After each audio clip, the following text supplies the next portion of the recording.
Brandon Thurston from Wrestlenomics is up next, and we're going to follow Brandon with John Pollock from Post Wrestling. Thank you, and good afternoon, everyone. But we can't ignore the math, okay? We can't ignore the data. Go on Google Trends, type in your name, then type in mine. You're a straight line. I'm a pyramid. I like the very direct question on that. Television ratings, downward spiral. Buy rates, plummeting. The time is now to turn the math around.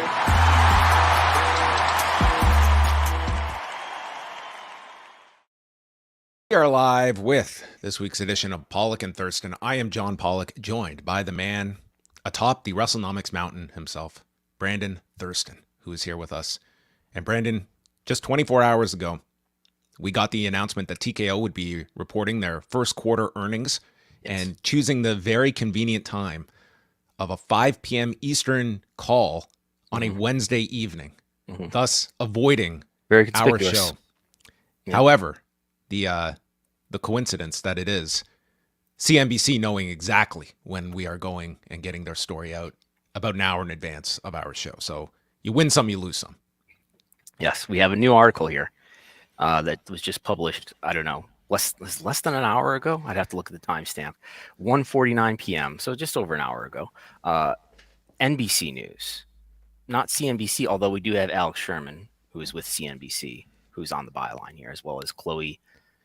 Yes, this was a collaboration, as Alex Sherman described it, between CNBC and NBC for, I would say, like a fairly in-depth look at what is Vince McMahon up to these days when he does not have a wrestling company to be operating on a day-to-day basis. So we are going to start things off by looking at this article because there's quite a lot of interesting details in this piece. And then a little later on, we're going to be joined by Karen Peterson of Post Wrestling, who's going to be on, I think no better guest to have on to speak about the introduction of Rossy Ogawa's new promotion, which held its kickoff press conference this past Monday, and multiple talents that are coming over from Stardom, from Actress Girls. We'll talk to Karen about all of that, the interesting political maneuverings of this, and a new report up from the Wrestling Observer involving WWE and Marigold. What is their relationship? So we will talk about all of that. But let's focus first on Vince McMahon and this article that, as Brandon mentioned, just came out. And I guess, Brandon, what do you think was the most newsworthy element of this story, having just read it and digested it over the past hour? Well, as you can see in the headline is about kittens and vacations and staying in touch with Donald. You have to, if you have a Trump angle, that's going in the headline, okay? There has to be some like search engine optimization that takes Trump and kittens and Vince McMahon, and somehow this is going to be quite the unique search that targets many different audiences. So my main takeaways, if you want me to go through all of them, Dwayne Johnson is still talking to Vince McMahon. Dwayne Johnson, by the way, is both he's a wrestler, a talent, but he's also a member of the board, which contrasts with Mark Shapiro's comments months prior that we don't talk to him at all. He doesn't come into the office, et cetera, et cetera. Paul Levesque and Stephanie McMahon haven't talked to Vince regarding company matters, at least, since he resigned. That's very specific. Yes. I mean, maybe they're family. Maybe they're still speaking as family. Who knows? The article says some rank and file WWE employees have griped that the company hasn't done more to address the situation, according to an insider. We have a lengthy statement from Janel Grant's attorney, Ann Callis, a short statement from Vince's lawyer, Jessica Rosenberg.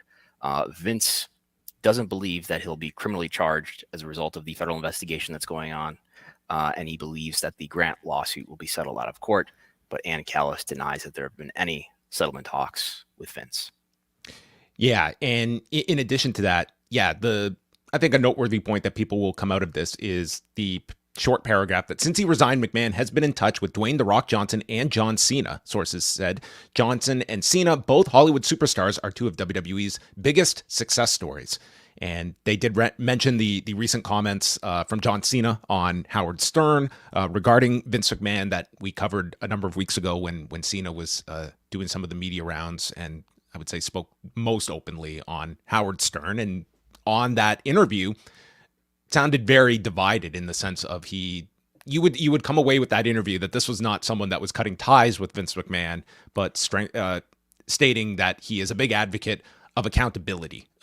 It seemed very, very uneasy about speaking about Vince McMahon. Yes, especially. So when was that? That was a couple of months ago, and the sort of the further back in time we go, the more fresh that story is, and the more fresh the news of the complaint and everything that's in the complaint is. And I'm sure Cena was being very careful about saying anything positive, although he did say some things I think that were taken positive and that many people were critical towards him about. But it's there was a lot of conversation in there about whether or not you can still be friends with Vince, which Cena apparently is quite close with Vince. Another person close to McMahon said that in regards to McMahon and Donald Trump, the two men don't discuss their legal problems and that Trump doesn't provide legal advice. A representative for Trump declined to comment. I mean, there's probably like some very similar parallel paths that these two men are currently on, presidential runs notwithstanding. In terms of, I mean, Trump does need a vice presidential candidate. He hasn't decided on one yet. That is true. That is true. He could also be informing Vince McMahon that should this go to court, make sure you stay awake during your hearing. That's not a great look if you're caught sleeping during your. Did Donald fall asleep in court? Is that something that happened? He did in fact fall asleep. Yes. Okay.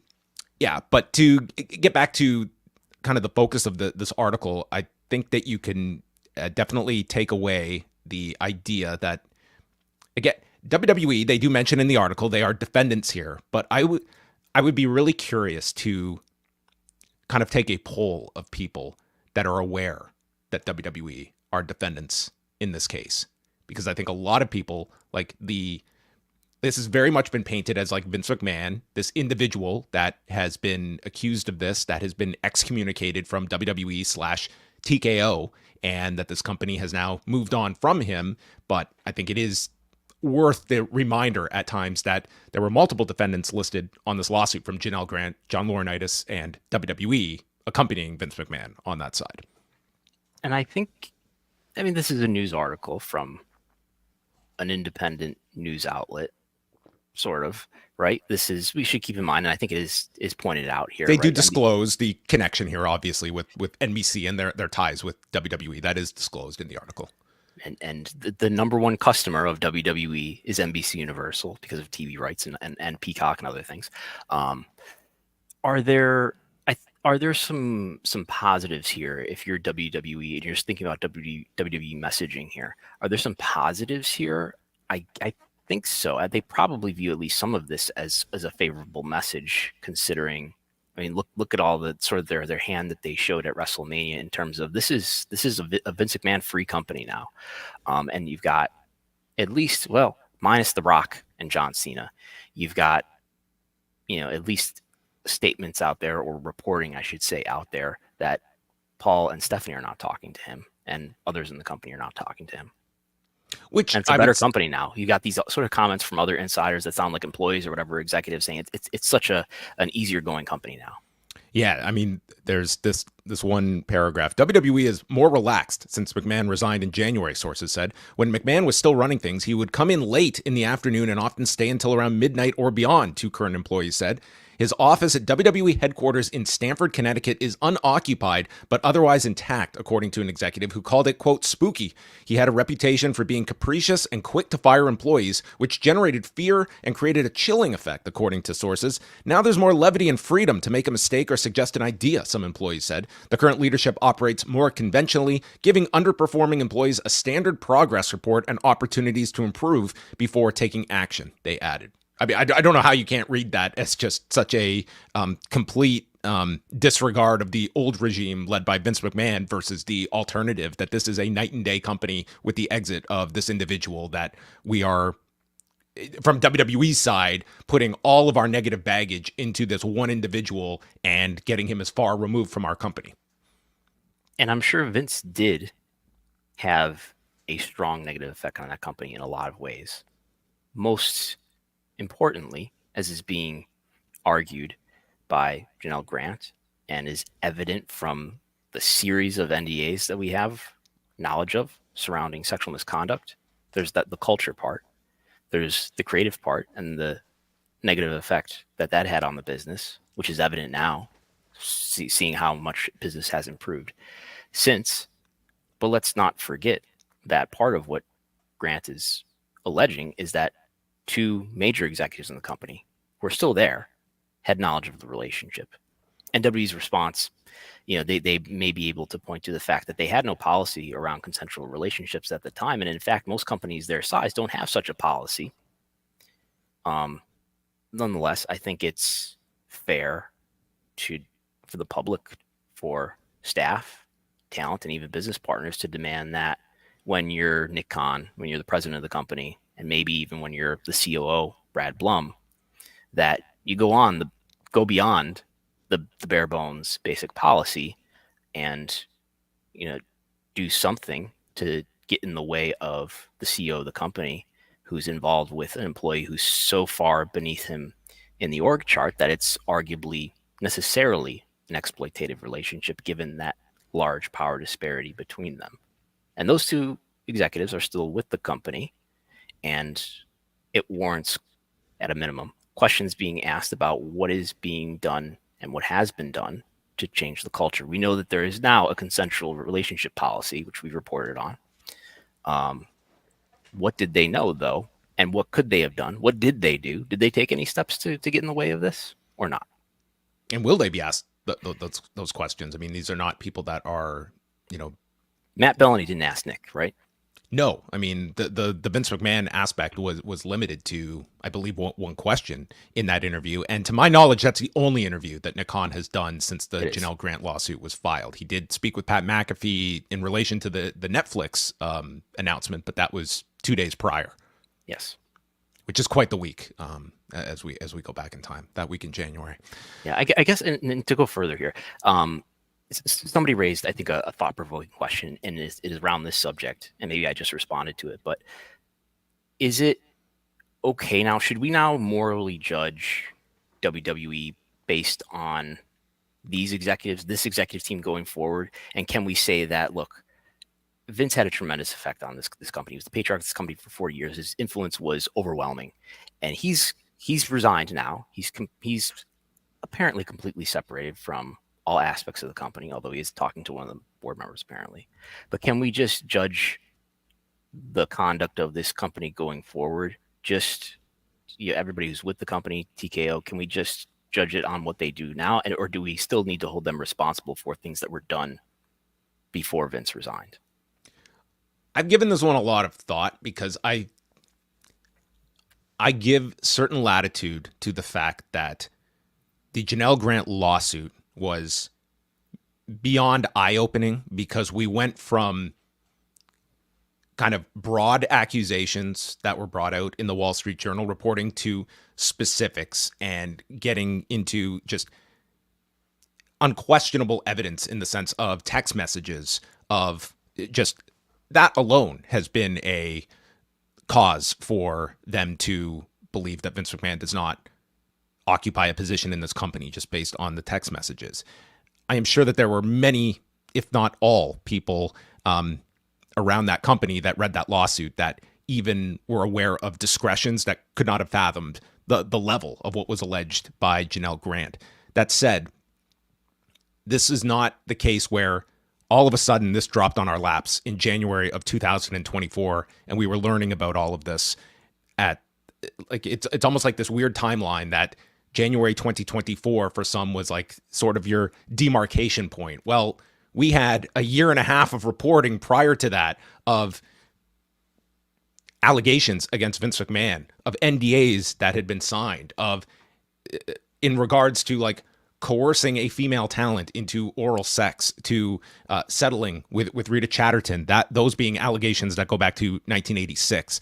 And in that 18-month period before the Janel Grant lawsuit was filed this past January, what happened in that time? Well, we had WWE and UFC merge to form TKO, and there was a federal seizure of Vince McMahon's phone during that period. So it's this area where our TKO did they just inherit all of this out of the blue when this lawsuit was filed in January? Hardly. I think that there are at least questions to be had regarding how they handled this, and in particular that as these allegations had been out there on Vince McMahon that he was a absolutely like essential part to this deal with TKO being formed, that they needed him in this company, and now have done such a 180 afterwards where he has become radioactive. And I try not to assign kind of moral judgment to these decisions. Is Vince McMahon good for our business or bad for our business? A year ago, he was good for their business when they were forming TKO. A year later, he's very bad for our business. Yes. Yeah.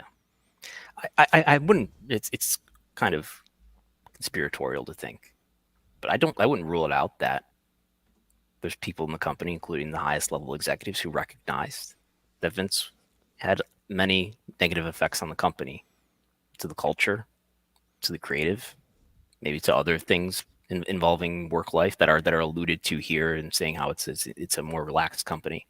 I can't rule out that, it's sort of like the Nick Khan Mortal Kombat meme, I guess, but I can't rule out that wasn't recognized by a lot of people, including Nick Khan and Paul Levesque, and there wasn't some levers that were pulled to assure that he got out of the company, or that they could do things more independently from him.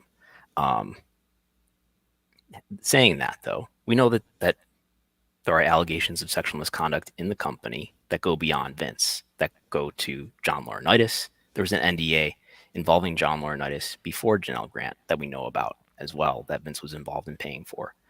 We know that allegedly Brock Lesnar was interested in a sexual encounter with Janel Grant, according to that complaint. You can make of it what you will, but the Drew Gulak story and Ronda Rousey, alleging that he pulled on her drawstring, and Ronda Rousey saying this says a lot about the culture. Did you hear how they've handled Drew Gulak? He's disappeared.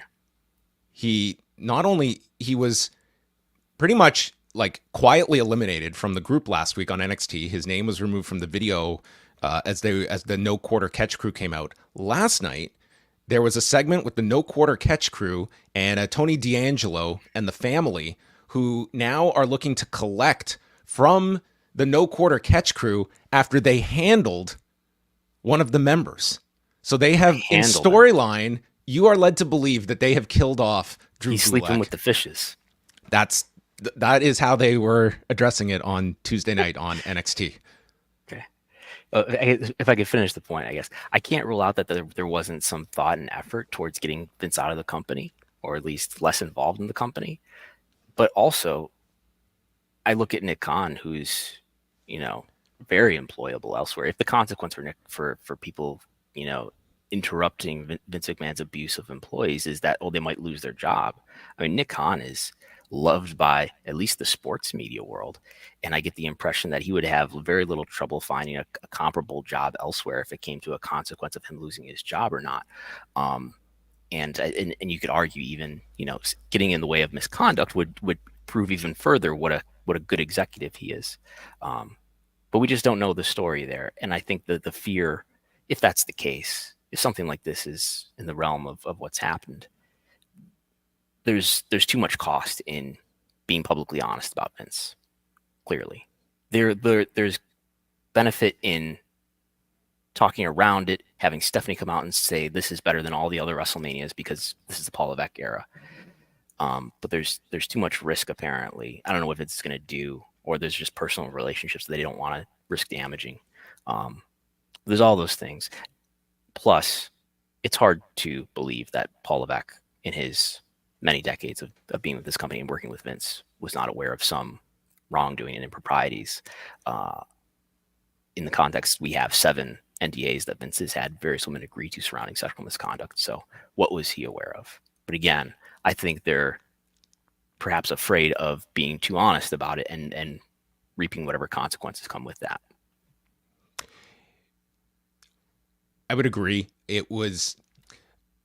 I think that this whole exercise that you've seen from WWE and ramping this up, I think a lot of it has been left to simply read between the lines of what was, like, without once stating the name Vince McMahon, it just felt like this was the shadow over WrestleMania. And I think that's going to be sort of the public presentation of this new era that is basically, it's the post Vince McMahon era, but we're not going to call it that. We're just going to call it the new era, the Paul Levesque era. And that does take us to the next earnings call that's coming up in May. And there's still these 8 million or so remaining shares that Vince McMahon is attached to that we got the update on late last week that have now been registered. And so what can you tell us about what is the process here for Vince McMahon? And do you take this as sort of Vince McMahon preparing for a complete divestiture of his TKO stock? So he's got 8 million shares that are registered for sale. And I've tried to learn a lot about this since this filing came out on Friday evening. So he has registered all of his remaining shares. Every last one of them are registered for sale. What does that mean? I think it means that it allows the seller, who is Vince McMahon, and by the way, Nick Khan and Steve Koonin, who's a board member, have also registered shares for sale. They have far fewer shares than Vince has, but they've registered a lot of their shares for sale too. I believe it allows them to get a better deal because it offers these shares to the public, I suppose, rather than just the bank. As we've seen, Vince McMahon has made a lot of these transactions with Morgan Stanley. So perhaps this brings in more buyers. And as we know from our TV rights lessons, more buyers means a better price. So I guess that's what's happening here. The market value of these shares is about $778 million. That's how much those are worth if he sold them, theoretically today. He has already liquidated about $1.5 billion in shares. And that is most of the shares that he had when this TKO merger closed just as recently as September. So he's made a number of transactions, and he's got 8 million shares left when he used to have almost 29 million shares. Yeah, I mean, it's an enormous amount of capital that Vince McMahon is going to have on hand, and that's obviously fueled all of the speculation of what is he gearing up for here, as opposed to, and I don't think you can come to a concrete answer, but I mean, it was asked last week on our show about this, what is Vince McMahon's no compete? And he's got a 1-year no compete that is up in January. Yes, he does. Listen, I don't discount anything in the sense if there's no federal investigation, if there is a settlement, if he goes to court with Janel Grant, it's a civil suit. He can start a new company and book it from jail. I mean, there's many different options for Vince McMahon. He'll be 79 this summer. I don't know. He's got a lot of money on hand to do as he so chooses. Just getting back to the article, a couple other points that did come up here. As Brandon mentioned, the fact that, from at least one source was the fact that they believe that there is not going to be any federal charges against them. They did reach out to a spokesperson for the U.S. Attorney's Office in the Southern District of New York who declined to comment. I would be stunned if we were the spokesperson. Oh yeah, just wait. We've got a big circle around a date, but nonetheless, that is obviously something that they are heavily focusing on, and believes, that they will reach a settlement with Janel Grant's side, which have denied any talks regarding a settlement. And Ann Callis, the lawyer for Janel Grant, did released a statement to CNBC that Vince McMahon raped, trafficked, and physically assaulted Janel Grant as part of his decades-long normalization of treating women within the WWE as objects. He might have thought that Janel would just walk away, but that's wishful thinking and couldn't be further from the case. Every day, we are focused on adding it to our mountain of evidence, speaking with other victims, hiring renowned experts on sex trafficking, coercive control, and preparing to vociferously litigate this case. So I don't think you could get a more strongly worded rebuttal to the McMahon side of believing that there will be a settlement. I mean, there always could be. I mean, it's a civil suit is always about the monetary amount at the end, but I mean, there has been no wavering from the Janel Grant side about wanting to push this forward.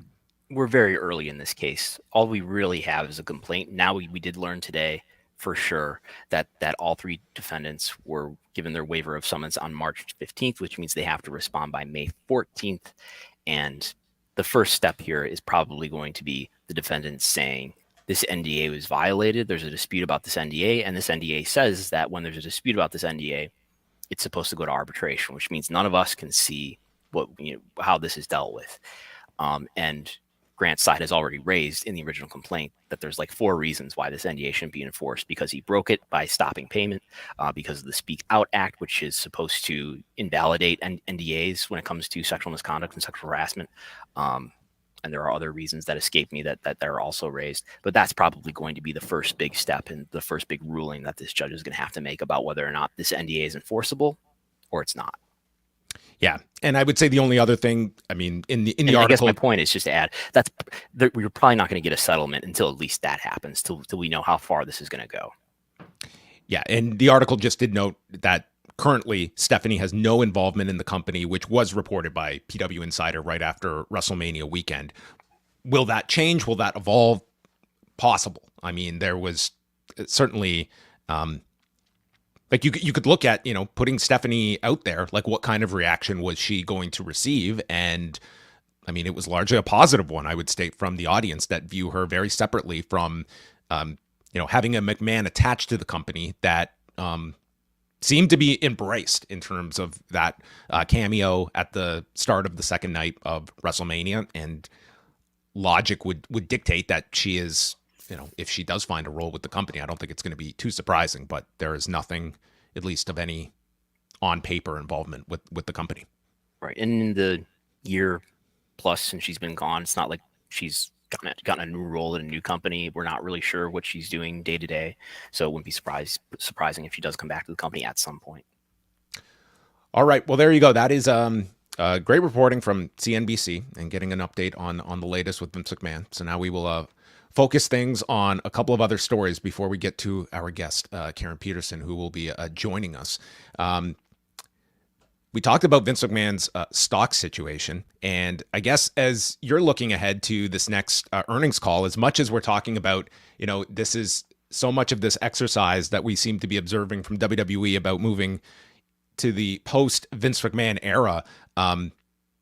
Sometimes we get into the weeds about a lot of the more like awful accusations and stuff like that. And when it comes to the earnings call, like that's not really the forum to be having these kind of moral testings of, the quality of human being attached to this company. But when it comes to the stock situation, I think that is of great interest to this company. And what is Vince McMahon's involvement? Is he going to be completely divested? And what is WWE, TKO, and their relationship with Vince McMahon, given the fact that we did have that recent series of purchases of Vince McMahon's stock by Endeavor and TKO? Like, I would imagine Vince McMahon will be more focused on this call because there is this weird state of flux in terms of his attachment to the company.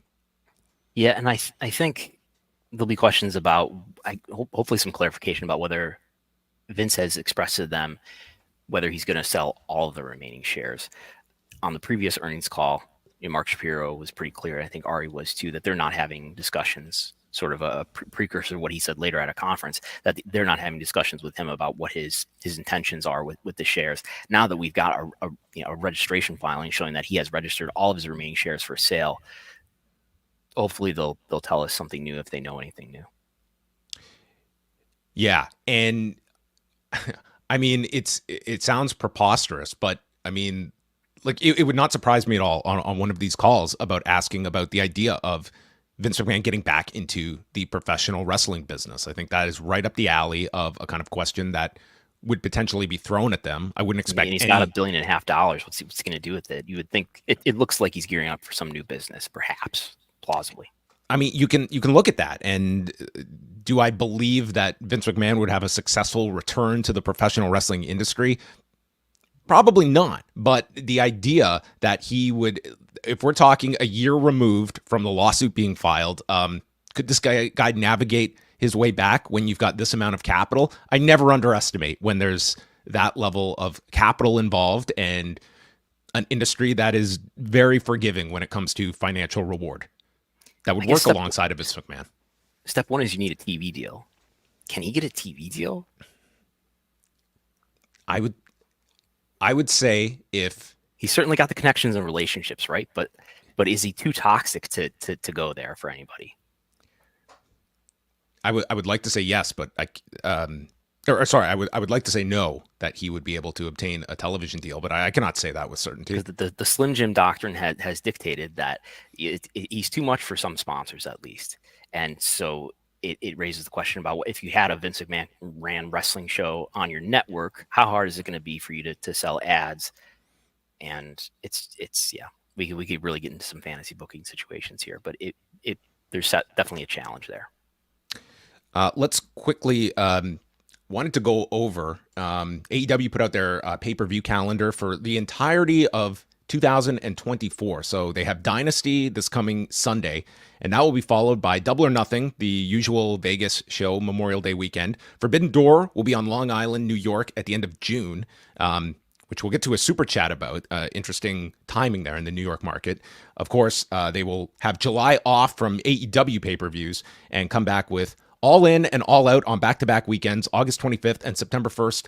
Wrestle Dream at the Tacoma Dome in Washington in October, Full Gear in Newark November 23rd, and then ending off the year with World's End December 28th in Orlando, Florida. And this is going to be I think overall will be a positive for AEW expanding its pay-per-view calendar. But we're going to see, based on this coming Sunday's pay-per-view, of how this performs. And I think overall, like, this is a strategy that, as much as AEW has suffered some momentum loss, has been under, I would say, a lot of friction with its audience, especially over this last week, and you could go beyond that. Their pay-per-views have been stellar, and I would say if you can replicate some of the success they had at the World's End level in December, this is going to be a net positive for them, but we will see. This will bring the total number of AEW pay-per-views for 2024 to 9, assuming there's no additional pay-per-views on top of this, right? Am I counting that right? Because there's only been one so far this year. Correct, yes. So that'll bring it to 9. I think Tony had said something to the effect of 9 to 10 on a conference call. By the way, there's a conference call with Tony tomorrow afternoon. But the new ones here are Forbidden Door. Will you be on the call? If I'm not busy, yes. The new ones here are Forbidden Door, not at Arthur Ashe Stadium, but on Long Island. Should we get to the question that we have? Let's take our super chat question because it segues into this very well. So from Hernice, who writes, interesting to have WWE run Madison Square Garden on the Friday and AEW running the UBS Arena on Sunday during the same weekend in June. And Hernice adds that his wife is due to give birth in July, so he won't be attending. Will both you and Wei come down to Long Island? Unlikely that I will be making my way down to Forbidden Door on Long Island. Not a 0% chance, but I'll classify it as a maybe. Brandon, are you looking at any travel plans? You had some very ambitious plans for the summer. Oh, yeah, that's probably not happening. I was considering going to the Bash in Berlin. I was considering going to London for All In. And then the very next weekend is Bash in Berlin, Germany. And then going to Chicago on the way home for All Out. I have talked myself out of that, I think. But I was strongly considering going to Forbidden Door, assuming that was going to be in Queens, in Flushing, at Arthur Ashe Stadium. But now I've looked at the map, and it's really inconvenient to try to go to Long Island because I'll be staying with family in Manhattan. So it makes it more difficult for me. I wouldn't completely rule it out, but it's less likely. I was not aware that there's an MSG show, apparently SmackDown, on the Friday before this. So that won't help the market. But Forbidden Door, it'll be interesting to see how Forbidden Door draws this time when you've got so many of the New Japan novelties as part of your regular roster here in the form of Will Ospreay and Kazuchika Okada. And not just New Japan talent, but you would assume that based on kind of the fortified relationship that you will get Stardom talent on the Forbidden Door show at the end of June. And I wonder if CMLL will get involved too. Oh, I mean, the doors are wide open. Maybe AAA and CMLL will open the Forbidden Door to each other, maybe. Well, the fact is that the Joshi scene has now grown by one with the announcement of a new promotion from Rossy Ogawa. And you know what? Giulia, right off the bat, one of the top stars with this new promotion, putting everyone on notice that before we get ahead of ourselves when it comes to the pronunciation, allowing us to know. It's not Marigold, it's Marigold. There you have it, everyone. Marigold. Okay. What's the difference? Yeah, it's the pronunciation of the A portion of like the goes name from Marigold to Marigold. Marigold. Maybe our guest at this time can give us the official pronunciation of this brand new promotion. Karen Peterson joining us, co-host of Post Pro Res and writer at large at Post Wrestling. Hello, Karen. Hi, gentlemen. How's it going? Happy Wednesday. Hi, Karen. We thank you so much for joining us. Karen is a very, very busy individual, and thankfully taking some time out to chat with us, because there was no one I wanted to speak with more about this this new company, Marigold. What is the official name of this company for us so simpletons? The full name. Oh wait, where did it go? I'm gonna totally butcher it if I don't look at it. Wait, where it is? Dream Star Fighting Marigold. So it's Marigold for like our Western palate, but the pronunciation they use is the Japanese pronunciation, which is Marigoldo. So, will you roll my eyes if I call it Marigold? Will that be acceptable as a naive Westerner? You are not a native speaker of Japanese. It's fine. They're not going to get offended if you say the name of the promotion in your native tongue. Well, this was quite the outfit, I will say, that Rossy Ogawa donned for this big announcement on Monday. The Hat Man himself. He has committed to the color palette of Marigold in the most marigold of marigold yellows. I mean, in terms of a setting, if you're not watching this with like the backdrop here, I mean, this like the set dressings were A+, if that is any indication of what this promotion is going to find success with. Karen, I know you very much. You have your ear to the ground. I don't think this came as a stunning, shocking announcement to you on Monday morning.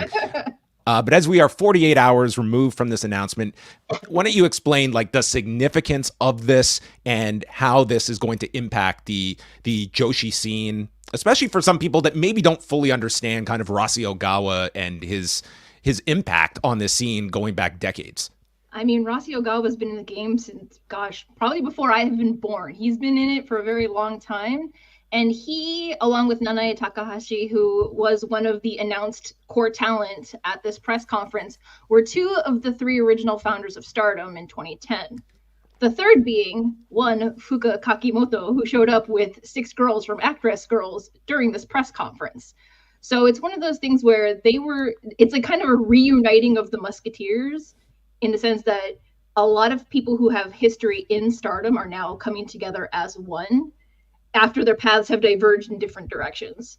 So it's really fascinating because it really lends to how beloved Rossy is by the Japanese scene. And I know it's not everybody loves Rossy.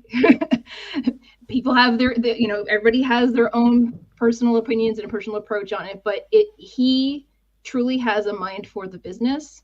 Yes, some of his things and approaches are very antiquated, and we will get into that. But Japan as a whole is not as progressive as we would like to think, and I do have some notes on that we're gonna have to go over. But it's just one of those things where it's just like more places for people to work is always a good thing. More opportunities for women in wrestling is always a good thing. So when you think about when the Elite established AEW and they were from their departure from New Japan, started a whole new promotion. Look at it now, 4 or 5 years later. It's the same thing. Yes, when it comes to like plants, a plant can only grow so far before you have to prune it so it can continue growing. So in this sense, they just planted it and replanted another part of it. So now another branch is growing in a different direction, and that's okay. And so like, how does this, I guess, well, first, I was not expecting as a casual observer here that Rossy Ogawa was going to be able to get so much talent. The number of wrestlers that he's got with them are I don't know how many we've got here, something like 15 wrestlers who are with him. And, yeah. And the reputation, at least, browsing around online is that, a lot of people dislike him for various reasons, but nonetheless, he was able to get a lot of wrestlers here to join him for this new promotion, which seems like a risk. And, the tradition of Japanese wrestling, and I think of Japanese culture, is that you don't leave your employer, you stay very loyal to them.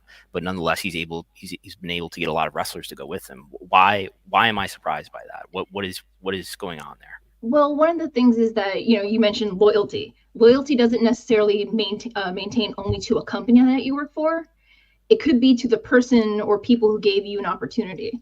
So in this sense, the reason why maybe Giulia or Utami aligned themselves with Rossy and chose to leave the company was either, it could be multiple reasons. For those two in particular, they have done literally everything there is to do in Stardom. There's nothing left for them to do. they were multiple singles titles holders. They're tournament winners. They've held tag titles, everything. And for them to, and Giulia in particular was very vocal when she had frustrations with Bushiroad in recent years. But Rossy also took a chance on her when she left Ice Ribbon. And that departure from Ice Ribbon itself was also very controversial because there was a confusion as to whether her contract is over or not at the time. So it was this time around, we talk about it with when I talk about on New Japan shows, is that in Japan, the fiscal year goes from April 1st to March 31st annually. Typically, November, December, January is the time where people renegotiate their contract. Even if you work in a company, you have to re-sign annually to choose to continue your working relationship with that individual and or company. So for me, when I lived in Japan, I was a teacher in the public school system for 5 years. But every time around November and December, I would get a letter from the Board of Education saying, it's time for you to decide if you want to stay or go. So the notion is that some of these wrestlers would be more loyal to Rossy personally than to the current management that's left at Stardom and Bushiroad. Yes, that's correct. So for, the second from the left, Nanae Takahashi, she was one of the founding members of Stardom, and she is also someone who's been in the company for women's professional wrestling for a very long time. She has a very long career. Giulia, of course, she came over in 2019. Utami has spent her entire career in the company. Mirai, who has the blue hair next to Giulia, she came in after working in previous other promotions like Tokyo Joshi Pro, and I believe she may have had a match or two in Actress Girls. But on the other side, where Mai Sakurai, the girl next to Utami, second from the right, she started in Actress Girls. So it's one of those things where a lot of them get starts on the independents or smaller promotions, and kind of like one here in the United States work on the indies and try to work their way into WWE or to AEW. Stardom or Tokyo Joshi Pro, for a lot of women, those are their end destination in Japan. They want to work to get to that level because the level of competition is so high. Yuzuki, the one on the far right, she is the youngest. She's been wrestling less than a year, but she got her start in Stardom, and for some reason she just said, you know what? Maybe it's not the right fit, and that's okay. We can't fault wrestlers for choosing to leave when they have the opportunity to, if it's not the right fit for them, or they choose, or their goals align with something else. For example, Okada left. He left New Japan after a decade plus of loyalty to the company, but people weren't getting mad at his departure. I think it's just the way that this entire situation, due to language barriers, information gaps, everything else, certain parts of it got blown out of proportion. Mm-hmm. Including the arrival of Fuka with the 6 wrestlers from Actress Girls. They showed up at the press conference after, apparently several of them had been dissatisfied with their limited growth in the current company that they were in. None of them were under contract. So if they're like, if we're not under contract, why are we staying here and not having the opportunity to improve ourselves as wrestlers? Or to, they tell us that we can work with other companies, but then they never let us work anywhere else. So Rossy's like, you know what? I don't chase people. If you want to come work with me, the door's always open. So that's why Fuka, the third of the Stardom original trio, has aligned herself and taken these talents with her. Now, this also comes a few hours after Dave Meltzer has posted a report up on the Wrestling Observer site regarding what is going on with Marigold and WWE, stating that whether the relationship was formalized or not is unclear, but it exists. And that's what Paul Levesque and Ogawa were there to work out last week when Rossy Ogawa and Giulia were in Philadelphia. And it goes on to state in Dave Meltzer's report that Ogawa is the full owner of the promotion and WWE does not have an ownership stake, nor does the agreement have WWE putting money into the company. The shows will be on Wrestle Universe, but not a part of Cyberfight. So that's another, interesting aspect to all of this, is that it does feel as though we have, Stardom doubling down its relationship with AEW, some, whether it is concrete pen to paper yet, relationship between this company and WWE. And I think like the Wrestle Universe aspect of this is also important because it does give a very good platform for Marigold right off the bat, where it's not asking you to pick up another a brand new startup service or something like that, and you had this link to Noah that we saw as early as this past Monday with the angle they shot. I mean, for those who follow my work over at Post, especially on when I talk with WH and Post Pro Res or Bruce with the New Japan reviews, I am a very big advocate for Wrestle Universe, because for less than $10, there are at least 7 to 8 promotions I have an option to watch, whether it's DDT, Pro Wrestling Noah, Tokyo Joshi Pro, Ganbare Pro, Basara still on there, Sendai Girls has started streaming on there, Prominence occasionally has shows on there, and it's a great platform, very easy to navigate. And again, as a Mac user, it's very Mac compatible, which makes me happy. So for those who have listened to my review when we first started talking about Rossy getting released a couple of months ago, there was that article that had Sanshiro Takagi from DDT, Rossy, and Shuji Ishikawa. And I made the joke, well, what if they all work together? And now 2 months later, Giulia, day 1 of her free agency on April 1st, is rocking up at Noah Monday Magic. And like less than 2 weeks later, she's showing up with her friends. And they've set up a show for May 4th. Mm-hmm. And the difference here, though, as opposed to all these other companies that are on Wrestle Universe, those companies are owned by Cyberfight. But there's no indication that Marigold is. I believe Marigold is going to be an independent promotion that is using the streaming platform. So if you look at the menu bar that's on the left-hand side, you'll see Tokyo Joshi Pro, DDT, Noah. Those top 3 are owned by Cyberfight. In April of this year, Ganbare Pro, the 4th one, they've gone independent, but it seems they're still working together to use the platform to stream their content. So again, not every company that streams on this platform are owned by Cyberfight. So we also wanted to have you on to kind of speak a bit about sort of when it comes to the Joshi scene, like Karen, for those that are unfamiliar, like Karen was based out of there for years, and I think can speak to this with like quite a lot of authority. But obviously, there is always this kind of look about the presentation of a lot of the female talents over there. And of course, this one translated tweet that got a lot of attention the other day that Yuzuki sent out that Marigold is looking for new talent, healthy, unmarried women between the ages of 13 and 30. Please come and join us. And I think that the concern comes from a very, I think, responsible, good place of people that do not want to see any talents that are in any way being taken advantage of. But I think you can speak as well to like the culture here, and not that this is an endorsement of it, but some of the realities that is an aspect of the Joshi scene that we don't get to talk about too often in any depth. All right. So for those who aren't familiar with me and my experience living and working in Japan, I lived there 5.5 years in one of the most rural parts of the country, teaching in the public school system. I did 4 years of public high school, 1 year of elementary, and then I worked in the private sector in Tokyo before working at a Japanese private boarding school in New York. It was a Japanese qualified flight attendant for Delta.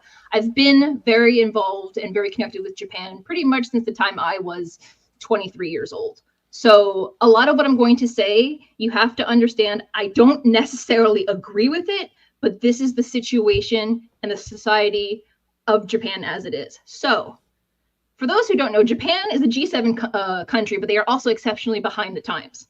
So when this tweet came out, it was tweeted verbatim, which of course, when you hear a new women's promotion coming out with, we want able-bodied, healthy, athletic girls that are between the ages of 13 and 30, unmarried. Of course, in a Western mindset, it's like, what's going on? Why is this okay? In Japan, it's one of those things where this happened at the press conference unveiling the promotion. Correct. It was part of her opportunity to talk, because in the group, she is the youngest. Yuzuki is 19 years old. So her goal is to become the next ace of Marigold. So they're going to be poising her at some point to become the company's future ace. Now, what's kind of a little bit lost in translation is that this specifically talks to, one moment. The hiring of and recruiting of new rookies, what they call shinjin, new people. It doesn't mean all wrestlers, but what they're looking for are people they want to start training from the ground up, from scratch. So there is the possibility that there could be a dojo system.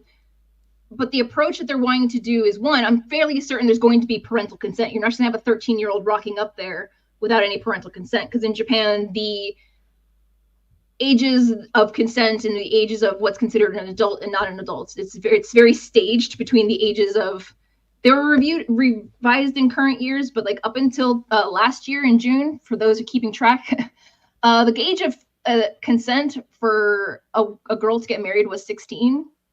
And the age of consent was also, before that, 13.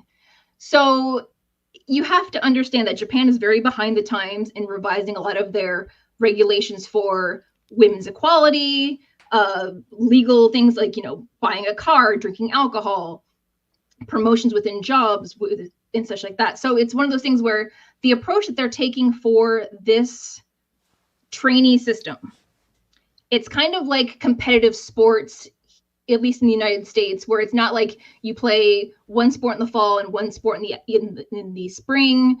It's like year round, very much like school is year round. So, but it's more like your competitive sports, like your cheerleading, your dancing, baseball, stuff like that, where you are going to be dedicating all of your free time to this one thing.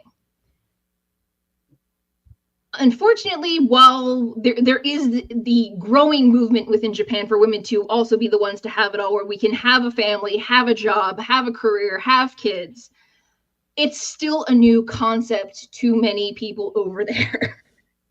So it very much becomes you have to choose between having a significant other or having a career, between school and having a job, between having kids and staying at home and like raising those kids and running your household, or trying to do all that without getting the support of your family members or your friends. Because if you lean into other people helping to raise your children as a mother in Japan, traditionally, it's viewed as your inability to do your job as a parent. It is your failure as a woman and as a mother to do your job, which is having a family. So what I glean from the very, very brief requirements they have for these new hirees or new trainees is that they want someone who has minimal obligations. Basically, if they are in school, they are going to school, they're getting their education, which in Japan, elementary school grades 1 through 6 and middle school grades 7 through 9 in the US are mandatory. High school is optional. Case in point, Okada finished middle school and then went to Mexico to wrestle. He was not required to go to high school.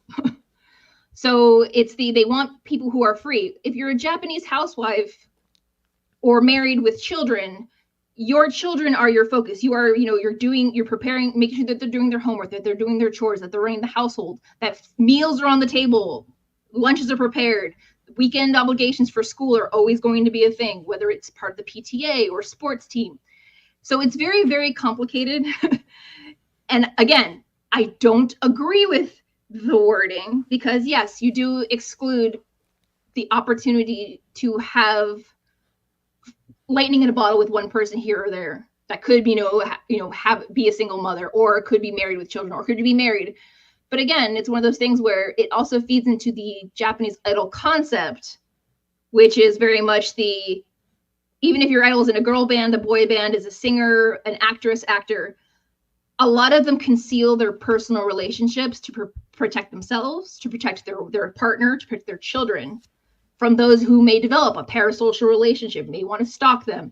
I mean, if we can look back to when, and this was somebody who was in a relationship when Tanahashi got stabbed by his former paramour. It's one of those things where a lot of talent, whether it's wrestlers or entertainment in Japan, they keep those parts of their lives private, off screen, out of sight, to protect the people in their lives. And Karen, it was, I think 2002 that happened to Tanahashi, and like just to put a spotlight on like how this was viewed at the time in the culture was like, this became a public story, and it was considered this like source of embarrassment that Tanahashi had to like go in the ring and like basically apologize to the audience for like the bad reputation that this like put upon like his industry or himself and his manhood at the time. Like just like it's again like it's hard, I think, to process this, but this is the reality of some of this, that it was like Tanahashi like going to the public and apologizing rather than kind of the victim of this. Yeah, and it's also, that's not like the only instance in which it happens. Like there are times where, you know, the tabloids get a hold of this actress or this actor and they find out that they're in a, you know, a relationship in salacious gossip. And then the talent whose privacy has been violated has to go public and have a press conference and apologize for being like, oh yeah, I've been seeing this person, it's serious, or oh yeah, we're getting married, or we're having a kid. And that's, again, they shouldn't have to do that, which is why they try to either go two ways. They keep their family out of the spotlight, off their social media, and they try to keep their worlds very heavily compartmentalized, or they try to hire people in this particular situation where they don't have those other obligations. They have school, wrestling, sleep, or part-time job, wrestling, sleep. So it's also not just the what people would like to think is, oh, it's him creating an idol factory, it's him doing this. Wrestling's a cosmetic business. If we say that that's not part of the job or part of the game with sports entertainment, I honestly think we're all lying to ourselves. But it's one of those things where I'm fairly certain that a lot of these women who have trained, not just under Rossy, because, you know, there are other wrestlers who started training in their teens. You know, I saw that in the Observer, Meltzer had listed a whole bunch of people that, you know, either historically wrestled when they were teenagers, but also, you know, if you can include right now in other women's promotions in Japan, in Ice Ribbon, there is Saram, who's 15. She started wrestling at 13. There's Miran, who started wrestling at 13, who's now 14, and Diana. Suzuki started at 16 when she was in Ice Ribbon. And Io Shirai started at 16 before, and she was on the indies before even going into Stardom in 2011. So it's not a new concept. Is it outdated? Absolutely. But having the understanding of what I've experienced in my time in Japan, I understand why they're laying it out this way. But the other part that people are overlooking, that it's also the opportunity, because Stardom and Joshi, to a significant part, a lot of it skews, their demographics skew male. A lot of the audience are male, but they are men that are typically over 30. If you're having a women's promotion, you want to fill that up. You want to be also like WWE or AEW. You want to be inspiring girls to take up wrestling. You want those high school girls who want to decide that, yes, I want to be a wrestler when I grow up, because that's also part, I think, me being the perpetual optimist, that's part of what they're trying to lean into, is that they want to gain traction amongst female fans as well, if that makes sense. No, it does. And I appreciate you kind of breaking this down. It's a very complex topic to go into, and one as well that Bushiroad, since taking over, has really instituted a lot of changes to Stardom. Can you kind of just recap how that side of things has changed, evolved in Stardom from what you've understood? From what I've seen is that they've raised the lower limit on new trainees to 18, meaning that they are now, according to with the recent revisions to Japanese law, are considered adult. Previously, the adult age was 20, but that was decided, you know, back in good old 1897, and only 2 years ago did they revise it to drop it down from 20 to 18. But it's one of those things where, while we can talk about them raising the level, they haven't stopped making the photo books or the 8x10. I don't want to call them pinup photos, but they do also include their young underage talent in the photo sessions that they do, like their annual bathing suit edition of. So while it's sanitized compared to what it was prior to Bushiroad acquisition in 2019, it is not completely without fault. There's still room for improvement. And what do you look at in terms of how seismic this move is going to be for the industry, specifically as it regards Stardom? Are you looking at this from the side that this is going to provide more full-time positions for female talent? Do you feel that there is the audience that can support both companies in such a level that you can have these two companies find success? Or is there going to be some, reduction in support from Stardom, that there may be a fan base that is also loyal to a Rossy Ogawa led wrestling company. I mean, it's the same. You could ask the same question. Was this an issue when AEW was established and there was this giant departure from New Japan? Mm-hmm. There are people that support both. There are people that pick their path and go their own way. So it's one of those things where, personally, I love Stardom, but they have an embarrassment of riches. They have so much talent, and they don't have enough opportunity for all of those talent. So if it means some of them leaving and going either freelance or, you know, expanding their horizons and joining Rossy's promotion, I don't think we should fault more opportunities and more places for women to wrestle, especially if it's, you know, if there are certain partnerships that limit for foreign wrestlers, which Japanese promotion they can go to, for example. If Stardom and AEW close ranks, does that mean that people who would want to work Stardom and Tokyo Joshi, do they have to pick one or the other at this point?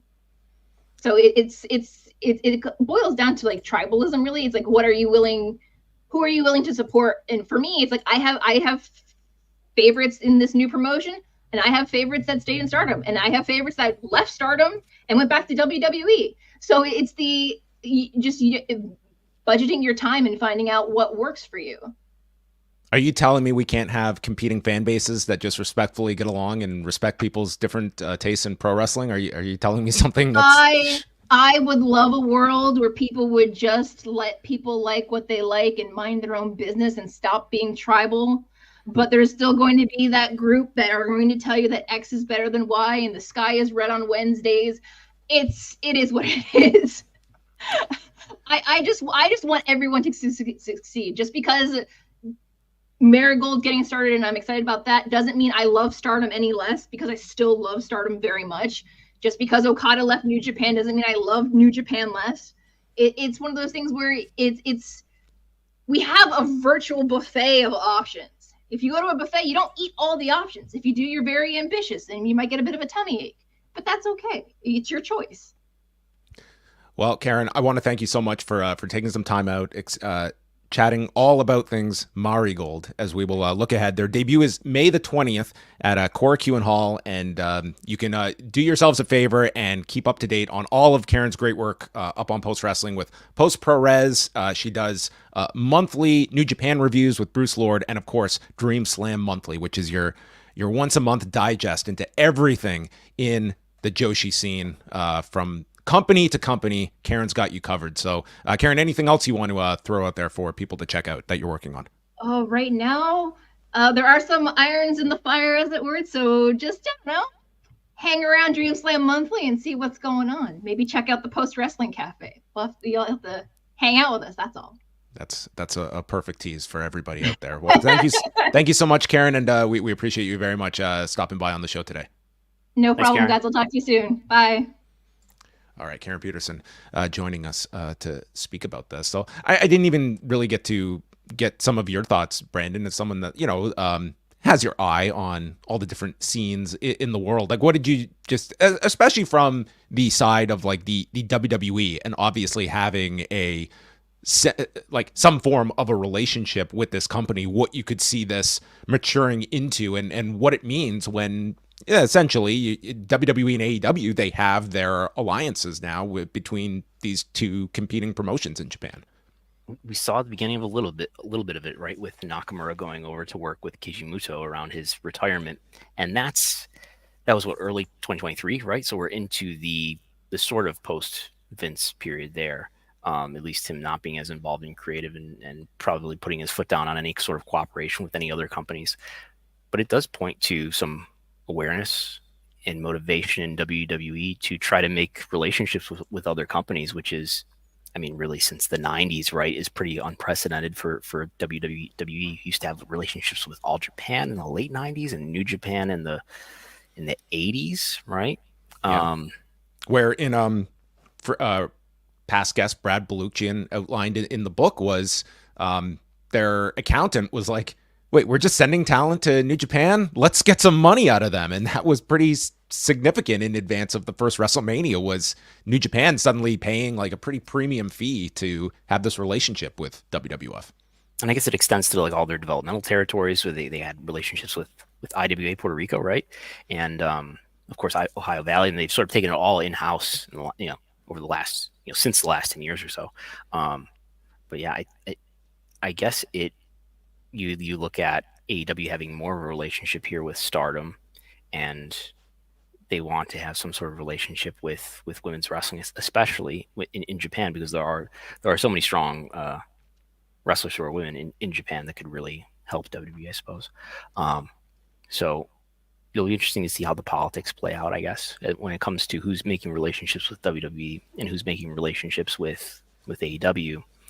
And it does get closer also to the speculation that we heard just before the pandemic that, NXT's all over the world, including in Japan. And of course that never came to fruition, but maybe this is some sort of makeshift of that. Yeah. And how far are we from Nick Khan's Bloodsport? Right. He's a big Bloodsport fan, I've heard. Has seen it live in person, taking photos in Philadelphia. So we will see what the relationship is there. It's going to be interesting. He was seen with Brett Lauderdale. So would love to have been a fly on the wall for that. Tell me about this Nick Gage. Could you imagine? That would have been the photo of the weekend of Nick Gage and Nick Khan, the two MDK, Nicks. All effing day. Unbelievable. Before we wrap things up, I wanted to chat just a little bit and kind of get your thoughts too, because sometimes we kind of get very vain and talk about ourselves and sort of the larger kind of media and its role in not just professional wrestling, but this is more so on the mixed martial arts side, because I can't help but notice over this, especially this last month, where it's just been several key events that have really painted to me like a bit of a dire picture. Like, number one, we have right before the UFC antitrust lawsuit was settled, the site that had been doing the lion's share of the coverage of that suit for the past decade was Bloody Elbow, and it was sold. And then, it's taken a much different direction at this point. You have the fighter lawsuit settled, which was a major victory for UFC to have those lawsuits off of their periphery. And you couple that with the fact that, the UFC, they have done like quite a lot to be able to keep a lot of their information in-house. There are less disclosures from a number of commissions when it comes to just, transparency and how just a lot of kind of the inner workings that at one point were more public.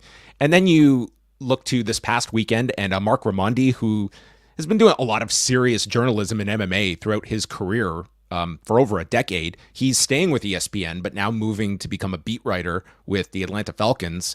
And then on Tuesday, Stephen Morocco, who is another like really well-tenured reporter, was let go by MMA Fighting.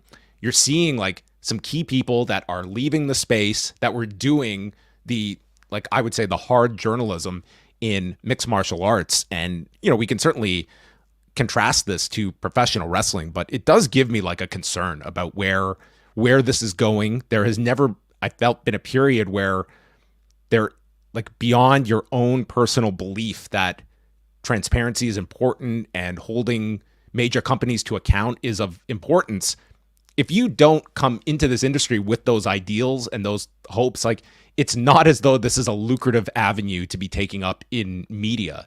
And where are things going to be going? And I would say like it's a period where like the UFC is just a behemoth of power, and it just feels like the checks and balances are much less than even they were 6 weeks ago. And I just see this trend continuing, unfortunately. Yeah, we can add that Andreas Hale has been hired by ESPN to basically take Mark Raimondi's role as the MMA reporter. You're telling me that media coverage is not a very lucrative job to get into. Is that what you're saying here? I am so sorry to inform you, Brandon, this late into your tenure, that I don't know if this is going to give you that that vacation home that you were hoping for. I was walking the other day, and I was sort of realizing, maybe I was listening to an old Between the Sheets talk about previous times and UFC's struggles in the early 2000s and so forth, and how remarkable it is based on how many struggles they had in the early 2000s and how much stronger WWE was at that time, having just, WCW just went out of business. And here we are today, and UFC in terms of revenue generation, they're nearly equal, but UFC is more profitable. And if profit is your measure for power, they're the more powerful entity. But I don't know, does wrestling lend itself to curiosity and scrutiny more so than other, fields and endeavors because of this, just the kayfabe and the curiosity around it, and the fact that the matches are predetermined. But in terms of, we've got two companies here under one roof that are not, relative to other sports, are not the greatest towards their talent or their fighters in the case of UFC. And there's very little leverage that fighters or pro wrestlers have. I know we heard Mark Shapiro say, as long as you're winning, we pay you better than anybody else in MMA. I suspect that's true relative to what Bellator or PFL are paying people. But certainly in terms of other associations, other players associations, there's nothing like that. And there's very little hope that there's going to be anything like that in the near future.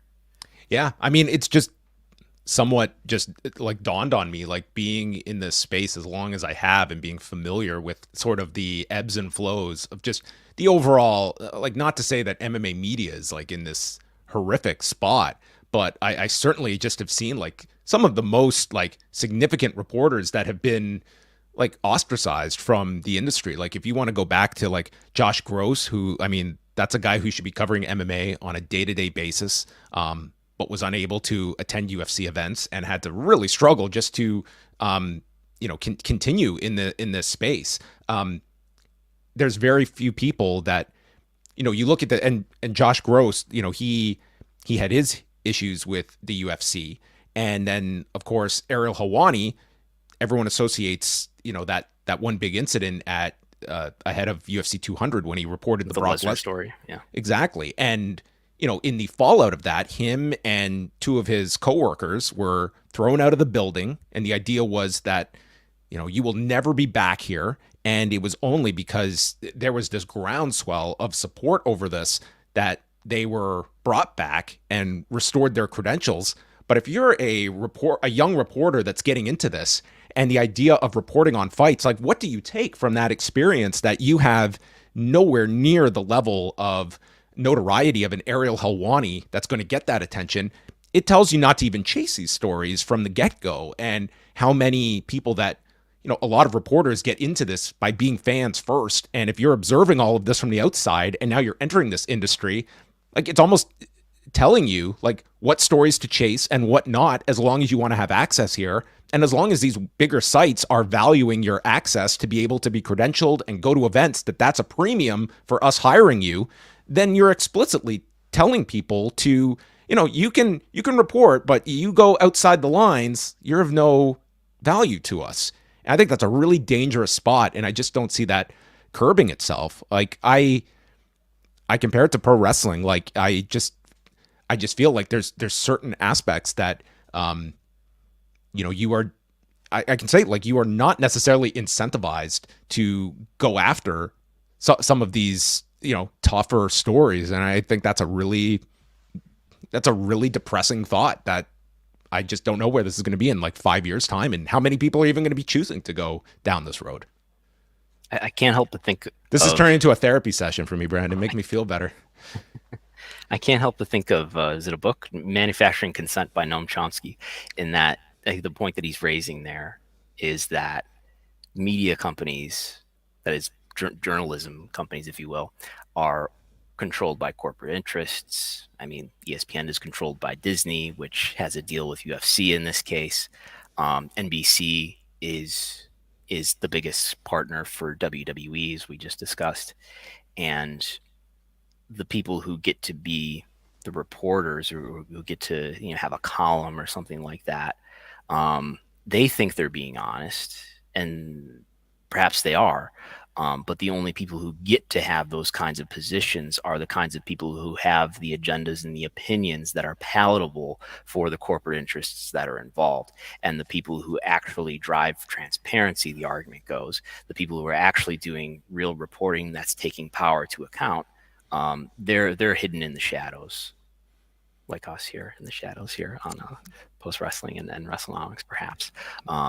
And I like the shadows. I'm happy with the shadows. And maybe that's how it is. But I think there's something to being independent in the internet age too that has really allowed us to make a sustainable business out of this, though. I think that's where you're going to see things. It's more so the middle that I think is going to be at most like impacted. Like you will have people that are with big enterprise outlets that, maybe they will have an MMA division, or you're with like a major, like an ESPN, for instance. And then it's going to be a big gap to sort of like along the lines of us who are like running like small operations, but are able to do it in a efficient way. And I think like those are going to be sort of your examples. And the trade-off is that you have a brand that may mean something to your incumbent audience, but when it comes to reaching out to people for comment, they don't know what your brand is, as opposed to being like, oh, this is from ESPN, this is from NBC, this is serious. And it's much easier to get responses from people, not to mention a much larger audience. Well, there you go. This moment brought to you by Post Wrestling and Wrestlenomics for the protection. Sign up for Patreon. Yes, that's it. Last thing here, let's just go through some ratings notes. By the way, so AEW is going to be entering the NBA playoff schedule craze over the next while. So there's no Rampage this Friday. We get a 3-hour block on Saturday night with Collision and Rampage. So cancel your Saturday night plans. You got 3 hours of AEW before a 5-hour pay-per-view the night before. And then next week on the TNT schedule, it's also listing Rampage for Saturday night, with Collision currently listed for an 8:30 start Eastern after the NBA coverage. So I feel that the Rampage is going to be bouncing around all over the place, and we will see how much this impacts the schedule. And if Dynamite is thrown around too. But this is typically the most chaotic season when it comes to AEW programming. Preemptions are a good metric. I think I said this last time. There were a lot of preemptions that we don't pay enough attention to, in that a network tells you how important a show is based on how many times it's preempted. And Dynamite almost never gets preempted, right? But we have seen quite a few preemptions for Rampage, and to some extent Collision as well. So this past Saturday, we had Collision doing 467,000 viewers and a 0.13, followed by the 10th edition of Battle of the Belts. We're already at 10, 422,000 viewers and a 0.11. This was going up against, would that be? Yeah, Collision was going against the UFC 300 prelims. Battle of the Belts was not. So I would say, all things considered, I mean, Collision largely stayed, at least in overall audience, was relatively similar to last week. Although last week was the late start, right, for Collision, that had that big lead in. Huge quarter hour one. Yeah. And did see 13% drop in the demo. And the UFC 300 prelims did over 1.8 million viewers on ESPN for the 8 to 10 Eastern block of fights, over 1.1 million in the 18 to 49 demo. So it was a very, very big number for the prelims. And then taking us to Raw on Monday, 1,807,000 viewers and a 0.61 in the demo. Their largest audience besides last week, which was a monster. Taking out last week, their largest since February the 19th, and doing over 1.9 million viewers for the opening hour. So I would say for your week after the WrestleMania boom that you had coming off of that weekend, I mean, it seems like they are in a pretty good spot at the moment, and we've got a draft coming up soon as well, Brandon. The WNBA draft? That already happened. That's it. Caitlin Clark signed with SmackDown, and we'll be taking on Jade Cargill. Now, you look at the year-over-year numbers here, both in the demo and PT Plus total audience for our newcomers. We're early in Q2 here, right? We're only a couple of weeks, but we do have some comparisons, and they're both up. I think that's a pretty good rating for a post WrestleMania episode, and everything's up so far compared to the average of Q2. Whether that's SmackDown, Raw, and NXT. So ratings continue to be pretty strong. Okay. WWE in good standing right now. And yes, they are gearing up. They've got the draft. They've got Backlash in France. So that is what's coming up in the near future. And then Dynasty this weekend from AEW. Wei Ting and I are back tonight at 10 Eastern, right after Dynamite, to chat about the Go Home edition before the pay-per-view. So you can watch that here on the Post Wrestling YouTube channel. And then on Thursday, patreon.com/postwrestling, we will have the monthly Ask Away mailbag show, going through all of your questions. We have quite a lot this month, so we will be going through that. Brandon, of course, will have Wrestlenomics live this Sunday, 11 a.m. Eastern time. He is free of travel, eclipses. So Sunday, your Sunday morning routine is all set for this coming weekend. Yes, we'll talk about whatever is in the news by then. I usually do entirely new news, so whatever we've talked about here, I will be light, if any, and it'll be whatever's new, and whatever research and Excel spreadsheets I've done by then will be in the slides. It's always a soothing listen, and wonderful slides, award-winning slides. I should state that Brandon has for everybody up there, and so go support patreon.com/Wrestlenomics. That's it for us. Big thank you to Karen Peterson for joining us. You can catch all of her work over at Post Wrestling. Also does work for Pro Wrestling Illustrated. She is a woman in demand, and we were happy to get some of her time today. That is it for us. Thanks to everyone for tuning in to this week's edition of Pollock and Thurston.